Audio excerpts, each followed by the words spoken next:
তো তাকে আমি ডেকে কালকে বললাম যে আজকে থেকে আপনি যদি চান যে আমি এই টেন্ডারকে বা এই কন্ট্রাক্টকে অনার করি, তাহলে আপনারা আজকে থেকে লোক দিবেন, যেটা আপনাদের দেওয়ার কথা। আপনারা লোক দিয়ে আপনারা এই প্রত্যেকটা ক্লিনার যে খালাম্মা থাকতে পারে, এখানে অনেকেই পুরুষ মানুষও হতে পারে, এদের নিজস্ব ব্যাংক অ্যাকাউন্ট হইতে হবে।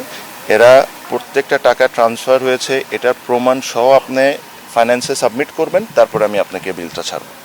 এই ধরনের আমার জিনিসটা হলো যে এরকম কারাপশনস বলেন, এরকম জানেন বলেন, এগুলো তো আপনারা অনেকেই জানেন, বাট আমার কাছে কষ্ট হয় যে এই মহিলাগুলা যে যারা 300 টাকা 400 টাকা ডেলি ইনকাম করে, এদের থেকেও টাকা খেতে হবে, মানে এদের থেকেও আমার মানে টাকা চুরি করতে হবে। মানে দিস ইজ অ্যাবসলুটলি ননসেন্স। আর আমি প্রমিস করেছি, আমি তাদেরকে বলেছি যে তার একটা বিল সাবমিট করতে বলেছি এই সিরিজে।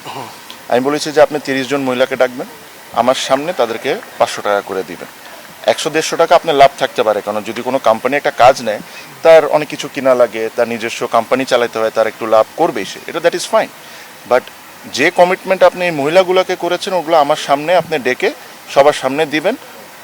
তারপর থেকে যদি আপনারা চান তাহলে আমি কন্ট্রাক্ট অনার করতে পারি, নাহলে ভাই আমি আপনাকে কন্ট্রাক্ট তো ক্যান্সেল করবই করবো, আপনাকে ব্ল্যাক লিস্ট করে দিব যে ভবিষ্যতে কোনোদিন আপনি বিসিবিতে কাজ না করতে পারেন।